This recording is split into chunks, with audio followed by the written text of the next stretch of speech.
En nuestra búsqueda incansable de hacedores del cambio, hemos recalado esta vez en Madrid y estamos con Juan Prego. Juan Prego nos va a contar muchísimo, pero yo voy a adelantar que es socio director de Actitud Creativa.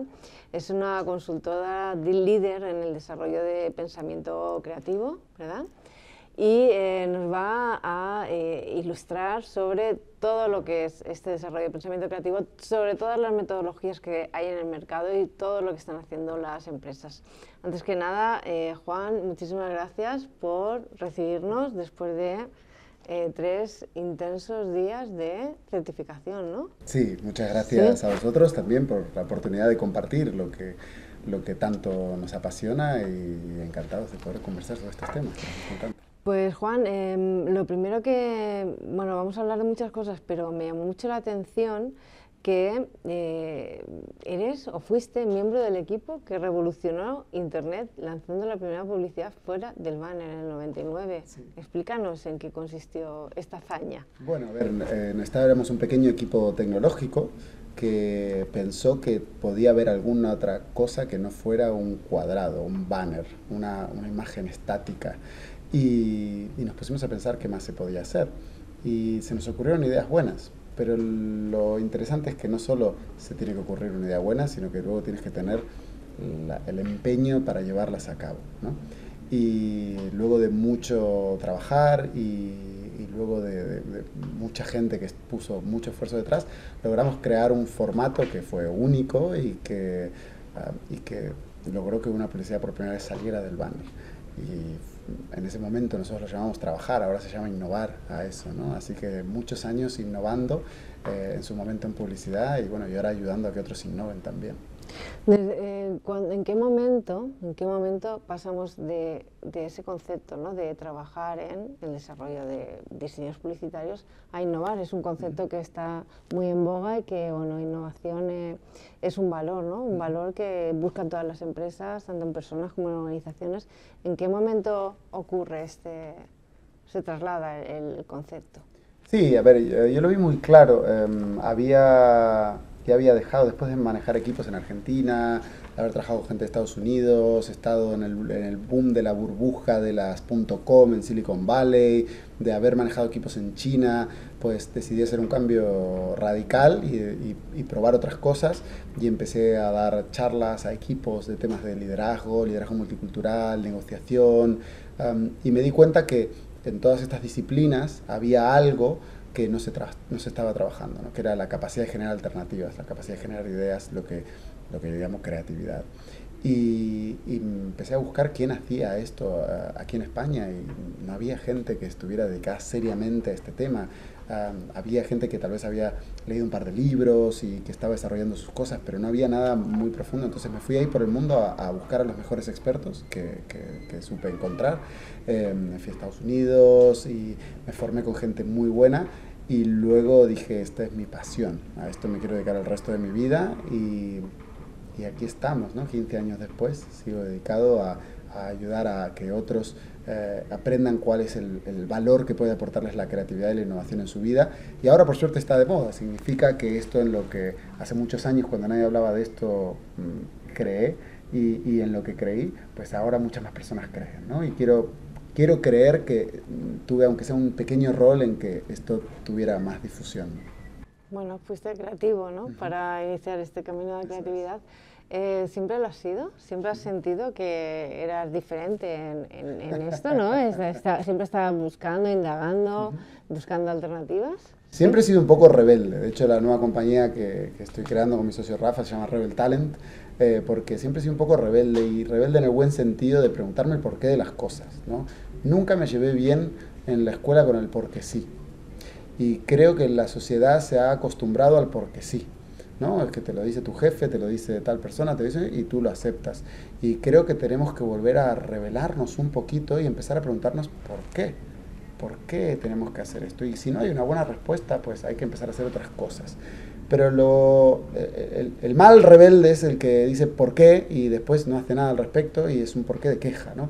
El buen rebelde, el rebelde que aprovecha su talento, es ese que se pregunta por qué y trae una alternativa. ¿Por qué no lo hacemos así en vez de asá? que podría tener mejor resultado para todos y que sería más fácil y que sería más potente. Y creo que en ese camino es en el camino que cada vez más gente se suma, ¿no? En el por qué lo hacemos de esta forma y no lo hacemos de esta otra que tendría mejor resultado. Y mientras más nos preguntemos eso, más vamos a mejorar el mundo que nos rodea, ¿no? De hecho, parece que es una técnica de creatividad, ¿no? El preguntar ¿y por qué? ¿Y por qué? ¿Y por qué? ¿No?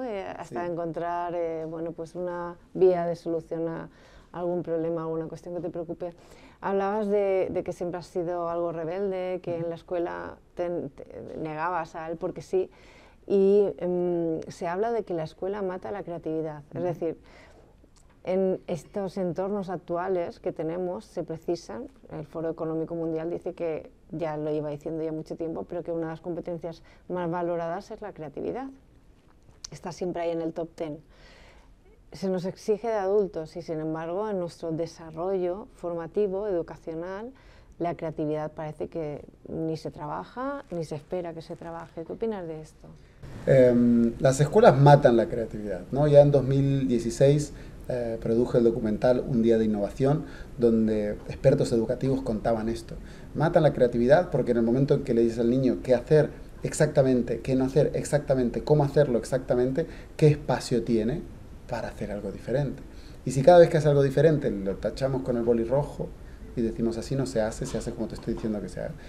¿Qué pasa? Que las escuelas no se han esforzado en enseñar cómo pensar de manera creativa. Se han esforzado en llenar de ideas preconcebidas la cabeza de los niños. Hay que aprender todas estas ideas. ¿Y por qué no les enseñamos a los niños cómo se llega a esas ideas? ¿Por qué no enseñamos a los niños qué han hecho esos genios de la historia, esas personas que estudian para llegar a esas ideas? De ahí salió la inspiración para crear mi primer libro, que fue Piensa como un genio, que publiqué en 2012, que fue, ¿por qué no en vez de estudiar los genios y decir, aprende lo que Newton descubrió, les enseñamos también y aprende cómo pensó Newton para llegar a esta idea? Y a esto le dedicamos muy poco tiempo en las entidades educativas y perdemos mucho talento por eso, porque después de adultos tenemos que volver a aprender cosas que de niños ya sabemos y que hubiéramos mantenido si no nos hubieran machacado tanto hacer las cosas diferentes, ¿no? Hay que dar espacio a que se pueda hacer algo diferente y eso está bien. Hay más de una forma de conseguir un resultado.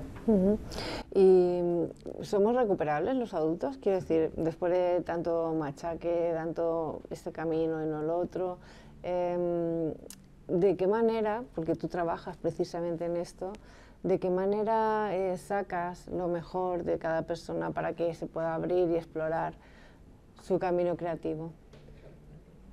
Sí, la respuesta es sí. Y no solo sí, todos. Porque todos los adultos fueron niños. Y si todos los niños son creativos, y a mí todavía no hay nadie que me haya llevado a un niño que es 0% creativo, si todos los niños son creativos y todos hemos sido niños, significa que todos los adultos podemos ser creativos también.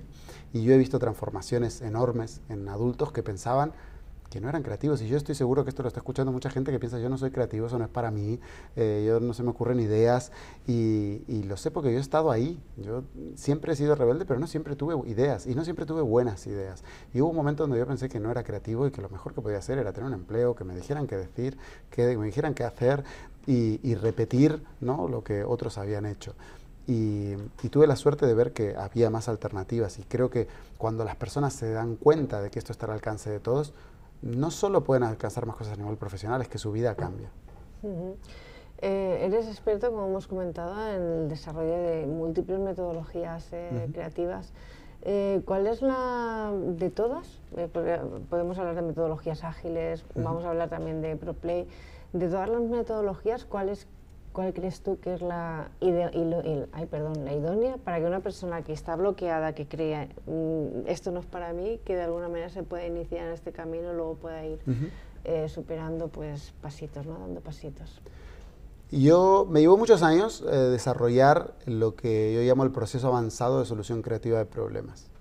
Yo creo que es el ABC de la creatividad estructurada. Cuéntanos, ¿en qué consiste? Y básicamente nosotros tenemos tres grandes formas de pensar. Una forma de pensar que se llama percepción, que es cómo percibimos el mundo y si somos capaces de ver el mundo de más de una forma o lo vemos solo de una forma. Solución, que es cuando nos sentamos a buscar alternativas. Y acción, que es cuando tomamos decisiones y vemos cuáles de esas alternativas podrían ser las mejores y realizamos evaluaciones y realizamos pruebas. Y yo creo que esos tres grandes procesos que suceden de modo consciente y de modo inconsciente se hacen de manera por defecto, se hacen como se hicieron hasta ahora. Y no nos hemos pensado, no nos hemos parado a pensar, ¿se pueden percibir la realidad de otra forma? ¿Cómo hacemos para percibir la realidad de otra forma? ¿Se puede generar ideas de otra forma? ¿Hay un método estructurado para generar ideas? ¿Cómo hacemos? ¿Hay una forma estructurada de pasar de ideas a la acción? Porque hay mucha gente que tiene ideas y mueren en un cajón, ¿no? Y entonces creo que esos son los tres grandes pilares que hay que enseñar, yo creo que en la escuela, en las universidades, en las escuelas de negocios, es con los que nos tendrían que estar machacando, porque los robots van a reemplazar el 80% de lo que hacemos y el 20% que no reemplacen va a ser esa capacidad que no pueden imitar las máquinas, ¿no? Que es la capacidad de conectar cosas de campos diferentes, porque hoy día hay inteligencia artificial muy específica, pero es muy difícil para una máquina conectar un conocimiento de un campo con el de otro campo completamente diferente. Y ahí los humanos podemos aportar muchísimo valor, pero para eso tenemos que aprender a ver la realidad con otros ojos, a generar ideas que a nadie más se le ocurren y a pasar esas ideas a la acción. Lo comentabas ahora, un algoritmo puede sustituir nuestra capacidad de creatividad, es decir, ¿cómo poner en valor esto? Porque al final parece que no lo valorizamos, ¿no? Parece que se nos está diciendo de manera continua creatividad, trabajo en equipo, liderazgo, capacidad de relacionarte con los demás, ¿no? Potencia tu valor humano. Pero creo que, no sé si en España o de manera general tú tienes una visión más en conjunto del mundo, desoímos estas recomendaciones, ¿no? ¿Crees que nos falta todavía mucho de decir, voy a ponerme, tengo que trabajarlo más concienzudamente? Yo creo que no se valora hoy día, porque no te pagan por ser creativo. A la mayoría de la gente no le pagan por ser creativo, le pagan por hacer lo que le dicen. Y es más, muchas veces se escucha la frase, yo no te pago para pensar. Y eso es la muerte del pensamiento. Lo que quiero es contratar robots de cocina, no quiero contratar personas pensantes. Y lo que más puede aportar una persona, el talento, no está solamente en lo que hace, está en aquellas cosas que se le ocurren, que no se le ocurren a otras personas o que no podrían llevar adelante solas, ¿no? Entonces, la creatividad, yo tengo un término del que hablo hace un tiempo y que he dado algunas charlas sobre ello y que está en el libro en el que hablo de soluciones creativas para problemas, que se llama creatividad artificial. Y la creatividad artificial existe y ya está funcionando. Y hoy día, si ponemos a un humano a diseñar una antena y ponemos a un algoritmo a diseñar una antena, si el algoritmo está bien entrenado, es posible que tenga más opciones y mejores. Pero ¿a qué no podemos poner un algoritmo todavía? ¿Dónde podemos acceder los humanos? Pues si esa antena se va a usar en un área completamente diferente, no en un campo específico, no es una antena para un avión. Estoy tratando de conectar un campo de la medicina con el campo del deporte y en eso las máquinas son muy malas porque no hay una inteligencia artificial general todavía porque es muy difícil llegar a esas. Y mientras tanto, los humanos pues despreciamos nuestra creatividad y no la trabajamos. Entonces, mientras las compañías traten la creatividad como un hobby, como un concurso una vez al año para dar ideas, pues poco tenemos que hacer, ¿no? Hay algunas corrientes educativas que están empezando a favorecer la creatividad, hay algunas organizaciones que se lo están tomando más en serio. A mí me falta en España empezar a ver en las grandes compañías un Chief Creative Officer, porque veo Chief Innovation Officer, director de innovación en todas, pero ¿quién se encarga de la creatividad? ¿Quién está ahí haciendo que la compañía sea cada vez más creativa? Y yo creo que las grandes compañías hacen eso y se dedican a eso, llámese creatividad, llámese diseño en algunas compañías, pero hay un campo que es aprovechar ese talento humano, que se le pueden ocurrir nuevas cosas, que es lo que nos da la ventaja competitiva como empresas, que se está explotando muy poco. ¿Es una cuota o un campo reservado solo para grandes empresas? Tenemos en España un 95% de pymes, de pequeñitas, incluso me atrevería a decir que de micropymes en muchísimos casos. ¿Cómo abordan estas micropymes una cuestión tan importante como la creatividad? ¿Se da mucho esto que comentas de no te pago para que pienses, sino que te pago para que hagas? ¿Cuál es la realidad a la que te enfrentas tú? Ojalá todo el mundo se dedicara a ser creativo, no solo las grandes empresas. ¿Qué pasa? Que desgraciadamente los autónomos, las pymes en España, que son la gran parte del tejido empresarial, están hasta arriba. Están hasta arriba y me refiero a que están hasta arriba que el 99% de su día es sobrevivir y normalmente tienen muchísimo trabajo, tienen que pagar muchísimos impuestos. El emprendimiento en España está muy mal recompensado comparado con otros países como Holanda, donde es mucho más fácil emprender. Pues aquí es muy difícil todavía, y es muy difícil a una persona que está trabajando 12 horas al día para tratar de conseguir los clientes para sobrevivir el mes que viene, decirle para y sé creativo. Entonces, creo que hay un tema de fondo, de ecosistema, donde necesitamos que el ecosistema apoye y recompense de alguna forma la creatividad. Mientras el sistema no recompense la creatividad, no es algo esencial para el sistema y por eso nadie lo va a hacer. Entonces, creo que sí hay una responsabilidad a nivel personal. Creo que hay una responsabilidad a nivel personal, y yo a veces le pregunto a la gente, oye, de las tareas que haces hoy, ¿cuántas podrían ser reemplazadas por un robot? Y hay muchas. Y en ese tiempo, ¿a qué se lo vas a dedicar o qué estás haciendo, ¿no? Y creo que cuando tomas conciencia de que en un futuro muy cercano va a ser indistinguible tu ventaja comparativa de otra persona o de un algoritmo, pues dices, la creatividad a mí, individualmente, a nivel profesional, me va a servir para diferenciarme también en el mercado laboral o para diferenciar mi pequeña empresa. Pero mientras sea tan difícil todo, pues, ¿cómo le vamos a poder exigir a un empresario que está 14 horas al día tratando de hacer sobrevivir su emprendimiento, que encima, oye, y dedícale además 2 horas a ser creativo? Por más que eso es lo mejor que puede ser para su organización, entiendo perfectamente por qué no encuentran esos huecos para hacerlo, ¿no? El ecosistema hoy día no está recompensando esas empresas. Aquí, mismo los emprendedores. Aquí en España se invierte más en emprendedores que copien un modelo de negocio de Estados Unidos a que generen un modelo de negocio nuevo. Y el sistema no recompensa la creatividad y por ende no hay un interés especial por fomentar la creatividad a nivel empresarial, sea empresa pequeña, mediana o grande. Sí la innovación, porque la innovación parece que es el hermano mayor, y que si tienes un proyecto de innovación, recibe subvenciones y demás, pero todo nace de que se te ocurre algo diferente y todavía no recompensamos mucho eso. He estado en distintos foros últimamente y he escuchado mucho la idea recurrentemente de está todo inventado, copia y implementalo pues con alguna modificación o lo que sea y para adelante, ¿no? Si copia modelos de éxito. ¿Eso está reñido con ser creativo? Totalmente. Hace 50 años el director de la Oficina de Patentes de Estados Unidos dijo, no sé para qué tenemos oficina de patentes porque está todo inventado, ¿no? Entonces es trágico escuchar esas frases para mí, porque yo veo la vida tan diferente. Estoy en el polo expuesto, yo creo que está todo por hacer. Y que las cosas, los inventos, los mejores inventos de la humanidad están todavía por ser inventados. Los descubrimientos más maravillosos todavía, científicos todavía están por ser descubiertos. Y todavía nos sorprendemos del universo, ¿no? De que encontramos nuevas partículas, encontramos nuevos planetas, encontramos nuevas estrellas, y en el cuerpo humano encontramos nuevos mecanismos que funcionan. Todavía sabemos tan poco, somos tan jóvenes los humanos, que tener la arrogancia de pensar de porque llevamos 2500 años con pensamiento lógico de los griegos, que está todo inventado, es un pensamiento muy arrogante, ¿no? Yo creo que está todo por hacer y es lo bonito de estar vivos, ¿no? Y en todas las metodologías que en actitud creativa pues, y certificaciones que por suerte podemos acceder, ¿no? Y podemos tenemos la inmensa suerte de que nos las ofrezcáis a empresas, a particulares. De todas las metodologías que hay, no sé, descríbeme cuál sería tu metodología estrella, la que tú dirías, mira, esto es la bomba, porque te voy a decir que recientemente también me decían, no, ahora todas las empresas chiquititas, no tan chiquititas, todas quieren metodologías ágiles, y yo digo, a lo mejor ni siquiera saben lo que son, pero escuchan metodologías ágiles, ¿no? Entonces, todas las metodologías creativas funcionan para todos los casos. Hay casos en los que son más idóneas. ¿En qué caso sería más idónea una metodología ágil y en qué caso otra cualquiera? Sí.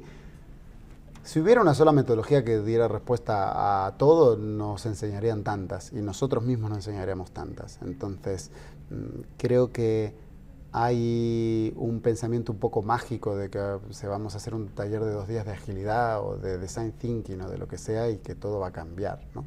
Y no, es un primer paso, es un primer buen paso, pero hay que hacer una transformación un poco más grande. Entonces, cuando hablamos, por ejemplo, de agilidad, no alcanza con voy a formarme en una metodología ágil.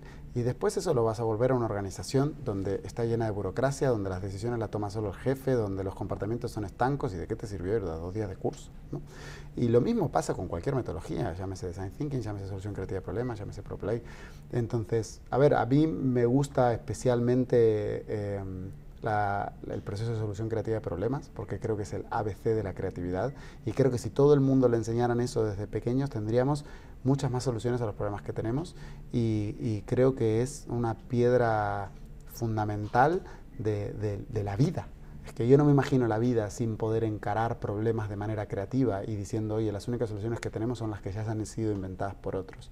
Entonces, si yo solo tuviera que enseñar una cosa por el resto de mi vida, enseñaría a la gente cómo enfrentarse a un problema de manera creativa. Y sobre eso construiría todas las demás técnicas de creatividad, técnicas de trabajo ágiles para romper silos, para que la organización innove, etcétera, etcétera. Después de eso, pues, técnicas de innovación y de scouting de nuevas tecnologías y etcétera, etcétera. Después de eso, pues técnicas, bueno, por supuesto, de design thinking, de prototipado y de pruebas, técnicas de juego como la que vimos en ProPlay y de modelado, etcétera, etcétera.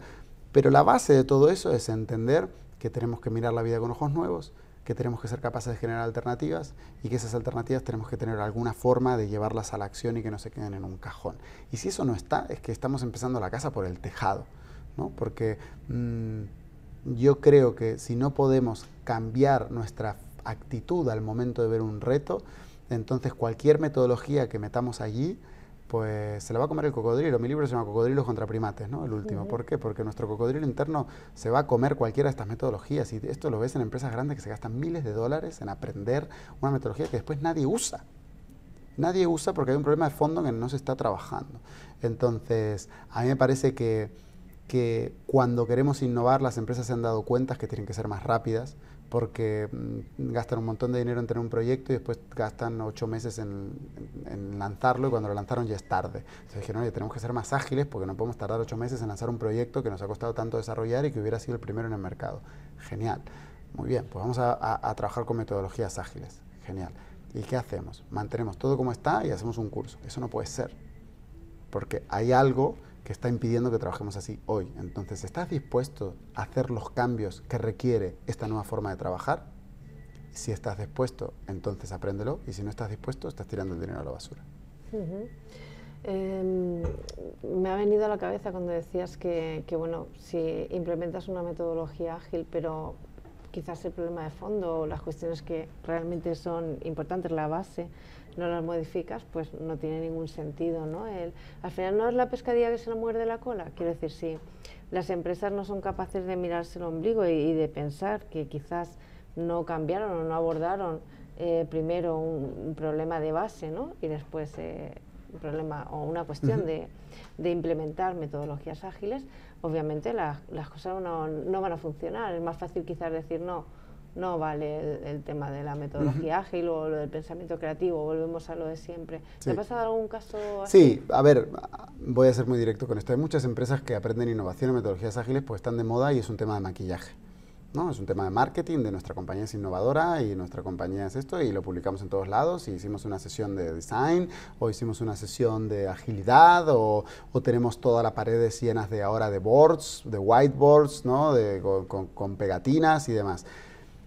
Pero luego vuelves a los equipos y les preguntas, oye, ¿ha cambiado algo en la forma de trabajar? Y te dicen, sí, antes lo poníamos en un Excel y ahora lo ponemos en el whiteboard, ¿no? En nuestra nueva sala. Entonces, a mí me da pena eso, porque hay mucha gente detrás con la esperanza de que van a cambiar las cosas y que van a cambiar la forma de hacer las cosas. Y hay mucha gente luchando para que eso suceda. Entonces, no es tanto que por dónde empezar, sino que haya un compromiso real por parte de la dirección de hacer los cambios que son necesarios para implementar, llámese innovación, llámese design thinking o llámese metodologías ágiles. Si no hay un compromiso real de tomar las decisiones, que sean cambios de estructura, cambios de tareas, cambios de objetivos, aumentar la transparencia, dedicar tiempo a la creatividad, si no hay un compromiso real, si en realidad se va a quedar en un curso y después cuando vuelvan y digan, oye, bueno, pues ahora vamos a hacer una reunión todos los lunes, pero la reunión de todos los lunes es la misma que hemos tenido, solo que le hemos añadido hacer una reunión todos los lunes de 10 minutos, pues no va a alcanzar, y lo que va a terminar pasando es lo que le pasó a muchas metodologías antes de esto, que es que la agilidad no funciona. La agilidad no funciona, es humo. No es que no funciona, es que para funcionar tienes que tomar ciertas decisiones y si no estás dispuesto a tomarla, entonces pues no te va a funcionar a ti. El problema no es la agilidad, el problema eres tú, estás dispuesto a tomar las decisiones. Y también hay muchas personas que ofrecen, así como pasó con creatividad o con innovación, que ofrecen esto y no conocen en profundidad qué están ofreciendo, ¿no? Conocen un método y lo que quieren es vender ese método o explicar ese método y parece que, oye, mira, aprende Design Thinking y te va a solucionar todos los problemas de tu compañía. No, ¿vas a generar una mentalidad de diseño a nivel de tu compañía? Sí. ¿Y vas a empezar por los directores y los líderes? Sí, pues entonces hablemos. O si no, hacemos un taller y en el taller trabajamos algunas ideas y eso también está bien, no es algo malo. Pero si una compañía declara que quiere pensar en diseño o que quiere pensar como ágil, también tiene que acompañarla con hechos. Y los hechos son las decisiones que toman sus líderes. Has estado viajando por todo el mundo hablando de empresas. Quiero ver si podemos tomar como una referencia, ¿no? Con otro país. ¿Con qué país... ¿A qué país se acerca más España en su forma de actuar y de qué país está más lejos, ¿no? ¿Y qué camino deberíamos andar? Vale, es una buena pregunta. Yo creo que el pensamiento en España es muy parecido al pensamiento latino, ¿no? Entonces, ¿cómo es el pensamiento latino? Es muy relacional. Todavía en España priman las relaciones sobre la eficiencia, sobre quién es el mejor, sobre quién tiene la mejor idea. Entonces solemos trabajar con gente muy afín, con gente que nos llevamos bien, con gente con la que estaríamos dispuestos a irnos a tomar una caña al final del día. Y eso pesa mucho aquí. En el extremo opuesto están los países nórdicos, ¿no? y Alemania y demás, donde la eficiencia es lo más importante. Y yo creo que no hay ni una buena ni una mala, pero nos beneficiaría abrir nuestra perspectiva y no solo pensar en las relaciones como lo más importante. Aquí todo el tiempo pensamos en el cuñado de, el amigo de, el primo de, y todavía aquí prima mucho. Y en otros países pues prima menos y el talento se hace valer más. Entonces yo creo que aquí es muy triste cuando haces una encuesta y el 60% de los estudiantes universitarios quieren ser funcionarios. Y creo que eso nos aleja de los países más emprendedores, que es a lo que debería aspirar cualquier país, ¿no? A tener gente que esté dispuesta a atravesar el desierto para poner su idea en marcha, ¿no? Y es lo que más necesitamos hoy. Quizás eso tiene que ver con el clima, ¿no? Y con nuestra forma de vivir, ¿no? Con nuestros gustos y lo que comentas del tema relacional. ¿Y China? Que me llama la atención porque también has estado en China. Sí, China es muy diferente, ¿no? A las dos culturas que he hablado. Normalmente incluso es una cultura en sí misma. Podríamos hablar de la cultura asiática, pero dentro de Asia mismo, si vas a Japón o a China, son culturas muy diferentes, que tienen valores muy diferentes y por ende tienen comportamientos muy diferentes. Entonces, una cosa que tal vez si tuviera que destacar en China, donde tuve la suerte de vivir un tiempo, es que hay un valor que va por arriba de muchas cosas, que es el orgullo, ¿no? Entonces el tema del orgullo para ellos es fundamental y mucho de sus decisiones y toma de decisiones tiene que ver con el orgullo de lo que han hecho y es una palabra muy interesante y un valor muy interesante para explorar. Entonces es diferente como hacen la toma de decisiones, ¿no? Porque cuando tú tomas una decisión la tomas basada en tus valores te dicen que es importante y que no, y entonces tomas la decisión en base a aquello que está alineado con lo que tú crees que es importante. Pero si tu sistema de valores cambia, ¿no? Por hacer una caricatura, si aquí tu sistema de valores es la siesta, ¿no? o la caña, entonces pues tomarás una decisión que te permita proteger aquello que crees que es importante, ¿no? Y lo mismo para los valores que estén en otros países. Y en China, donde un valor muy importante es el orgullo para los trabajadores, pues están dispuestos a veces a trabajar en 16 horas en condiciones muy malas por el orgullo de ser los que mantienen a su familia y de decir, oye, yo le mando, soy el que he sacado a mi familia de la pobreza y le he traído aquí, que en España también hay, ¿no? No digo que en España no haya trabajadores que trabajen muy duro, pero hablo a nivel sociedad, ¿no? A nivel estructural en la sociedad hay valores a veces que están más instaurados en una sociedad que en otras, ¿no? O como la eficiencia, ¿no? Tú escuchas la eficiencia alemana, ¿no? Entonces la eficiencia no significa que todos los alemanes sean eficientes ni todas las organizaciones alemanas sean eficientes, por favor. Pero sí es verdad que es algo que ellos valoran y que se cuestionan cuando no está. De la misma forma que aquí, en los países latinos, tenemos un valor muy alto que es las relaciones. Y valoramos cuando están y decimos, oye, ¿qué pasa cuando nos sentimos mal, cuando estamos en un trabajo o en una situación donde hay mucha frialdad y no hay relaciones humanas? Entonces cada cultura tiene sus valores y toma sus decisiones de acuerdo a eso, pero es beneficioso para cualquier cultura el poder abrirse a otros valores que no son los que vienen por defecto para ellos, ¿no? Y si una empresa, porque quiero hacer referencia al intrusismo, vosotros sois una consultora muy especializada en el desarrollo, como hemos dicho, de sistemas creativos, de esa cultura creativa.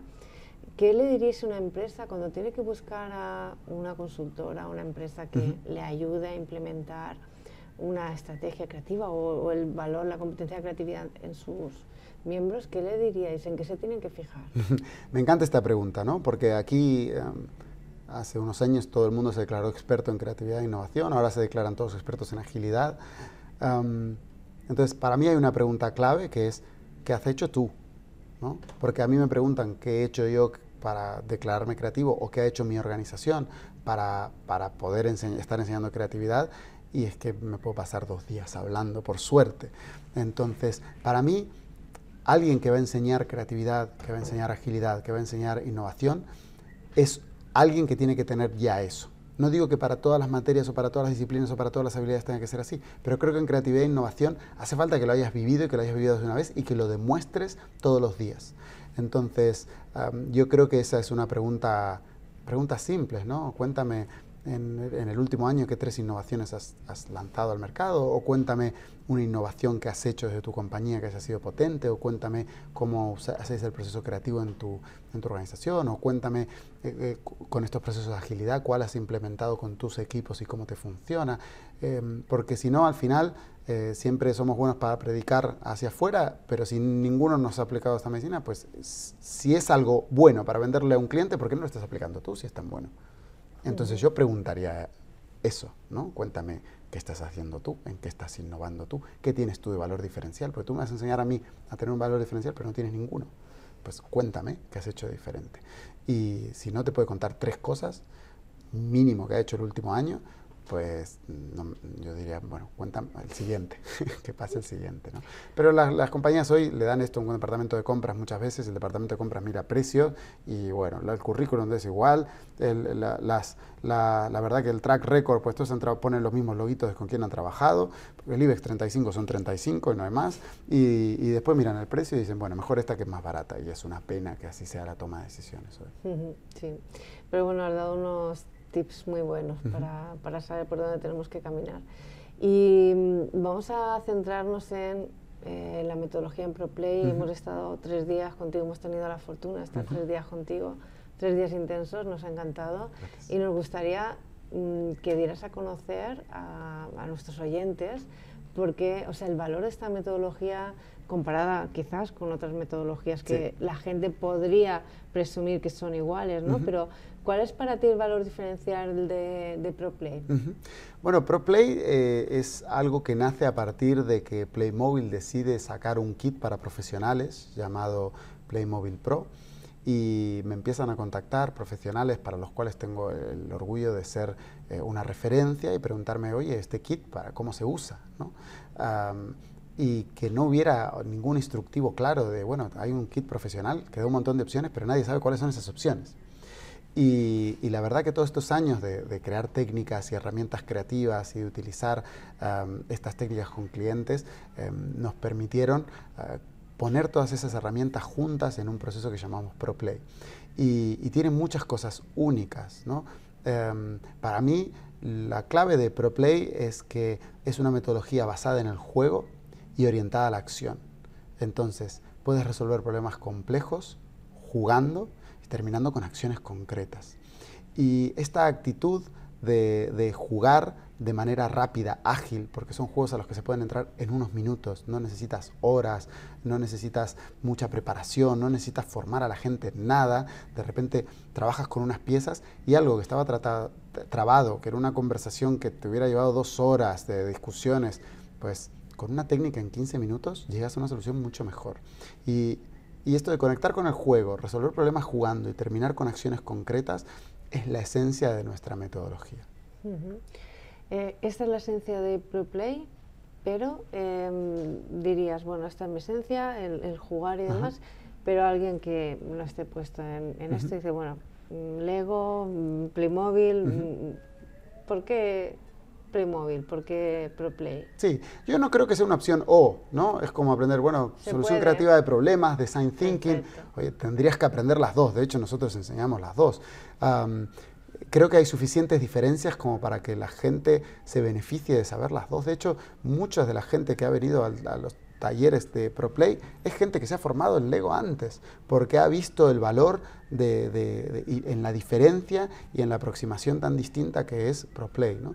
Entonces, desde la herramienta misma, donde el corazón de Lego es el bloque y el corazón de Playmobil es la persona, ¿no? El figurín, entonces eso ya cambia todo, ¿no? En ProPlay no hay construcción, porque no hay bloques, entonces no hay construcción, con lo cual ya todas las dinámicas cambian. Y además en la forma de operar es diferente, ¿no? Porque ya hay desde el vamos 6 aplicaciones concretas de la metodología con las que te vas, orientadas a la acción. En esta orientación, que es una aplicación a coaching, una aplicación a recursos humanos, una aplicación a temas de valores, una aplicación a temas de agilidad, una aplicación a temas de design thinking. Entonces, ya te vas del taller con aplicaciones concretas que puedes llegar a tu ámbito de trabajo, ¿no?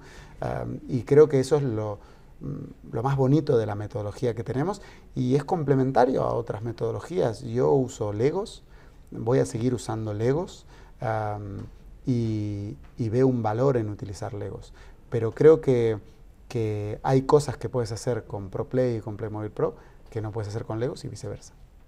Es importante hacer hincapié en esto que acabas de decir, porque para personas que, bueno, nosotros mismos, ¿no? Hemos conocido contigo y nos ha gustado muchísimo tu sinceridad en cada palabra, en cada acción, que bueno, que es posible combinar diferentes metodologías y que en diferentes partes de un proceso, de un design thinking, puedes aplicar ProPlay, lo puedes continuar con otra metodología, es decir, puedes ir innovando a la par y puedes ir explorando, ¿verdad? Y esto también te hace incidir o te hace profundizar en tu proceso creativo. ¿Qué es lo que más te ha sorprendido utilizando, porque esta es la segunda edición de ProPlay? ¿Ha habido algo que hayas dicho tú, no en esta, en lo que lleva muy poquito, pero qué es lo que más te ha sorprendido desde que lo que no te esperabas? Empecé a utilizar ProPlay, he investigado mucho, lo he puesto en marcha, algo que te haya sorprendido mucho de la metodología. Es una metodología que está orientada a la acción, ¿no? Y con la cual terminas con acciones concretas. A mí lo que más me ha sorprendido es que a veces, sin declarar acciones concretas, cambiar durante el juego cambia cosas en la vida real. La gente produce cambios cuando está jugando que luego llega a su vida real, aunque no las ponga en un plan de acción. Y esto en momentos parece magia, ¿no? Y yo le contara a alguien, no, es que si cambias las cosas en el modelo va a cambiar algo en tu vida, no sé si mucha gente se lo creería.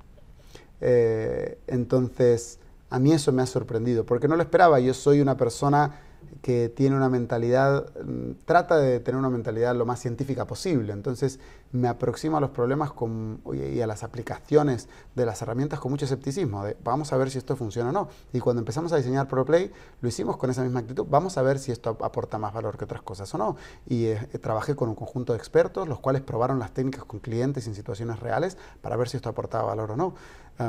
Yo mismo fui conejillo de indias de algunas de las técnicas que mostramos. Y lo que más me ha sorprendido es que a veces, incluso sin llegar a la acción, logras cambios brutales en una persona o en un equipo y que parecían imposibles, ¿no? Y que la gente no cree hasta que no los vive. Y cuando los vive dice, wow, ¿cómo no me di cuenta de esto antes, ¿no? Y eso, cuando lo ves una vez, dices, uff, mira, pero cuando lo ves otra vez y te lo cuenta otra persona y te lo cuenta otro participante y le pasa a alguien dentro del taller y te cuenta a alguien después del taller que le ha pasado, que ya no es casualidad, es que la metodología tiene una potencia tal que permite que esos momentos, wow, ¿cómo no me di cuenta antes?, se repitan de manera sostenida y para muchas personas y en muchos sitios. Nosotros hemos podido asistir a varios en las prácticas, a varios de esos momentos, ¿no? En las caras. Y ya, para acabar, la última pregunta que te hacemos es, podríamos estar muchísimo tiempo hablando contigo. Nos diste tips para empresas a la hora de acceder a una empresa que le pueda ayudar en esa faceta creativa. ¿Qué tips le darías a una persona que tenga ese bloqueo de decir no soy creativo nunca he fomentado la creatividad ni me han ayudado con esto. ¿Qué tips le darías a alguien para que empezara a rascar, a indagar y se diera cuenta de esa capacidad? Bueno, daría dos principalmente. El primero es, si tienes hijos o hijas, pues ponte a jugar más. Los niños son naturalmente creativos. Si te pegas a ellos y no les dices cómo jugar, sino que ellos te digan a ti. Y no hablo del juego de ponte a jugar a las damas. Ponte a jugar disfrazándote, ponte a jugar construyendo con ellos, ponte a jugar en el jardín con lo que hay ahí, que esos son los juegos que realmente los niños más disfrutan, donde no hay una competición de quién va a ganar al ajedrez, sino que es un juego explorador. Ponte a jugar con sus Legos, ponte a jugar con sus Playmobil, ponte a jugar con sus bloques de madera, juega con ellos y sigue sus reglas como si fueras un amiguito. Y solo por juntarte a ellos vas a ser mucho más creativo. O a tus sobrinos o a tus nietos. Y si no tienes niños alrededor, lo que le diría a cualquier persona es, empieza a escuchar tu curiosidad. Porque tu curiosidad es la brújula de tu inspiración. Y si le haces caso y empiezas a seguir allí donde tu curiosidad te lleve, pues tu creatividad la acompañará. Qué bonito. Juan, de verdad, muchísimas gracias porque sabemos que estás muy cansado, han sido 3 días muy intensos, has sido muy generoso con nosotros y bueno, particularmente ya te hemos dado las gracias porque nos llevamos mucho, nos llevamos muchísimo, vamos a seguir trabajando y les aseguro que bueno, es un grandísimo profesional, actitud creativa y bueno, una amplia variedad de servicios que nos pueden ayudar tanto a empresas como a personas particulares a ser más creativos. Muchísimas gracias, Juan. Bueno, muchísimas gracias a vosotros por brindarme este espacio y devuelvo la gentileza diciendo ahora estáis certificados y también que me gustaría que en vuestra región seáis una referencia y las personas que quieran conocer más de esta técnica pues pueden acercarse a vosotros, va a ser una demo, que les mostréis cómo se utiliza esto y se van a sorprender, así que muchísimas gracias por el espacio para hablar y tener una conversación tan divertida y amena sobre estos temas que me apasionan tanto y ojalá también esto pues lo podáis ayudar a que vuestra región se vuelva más creativa utilizando ProPlay. Te esperamos en Canarias, Juan, Eso es. Quiero que lo sepas. Eso es, ahí estaré. Y bueno, hasta aquí la entrevista con Juan Prego. Les advertíamos, les decíamos al inicio de la entrevista que no os iba a dejar indiferentes, que tiene muchísimo que contarnos, nos ha ilustrado mucho sobre la creatividad, la faceta creativa que todos podemos desarrollar y esperamos que les haya gustado e interesado tanto como a nosotros.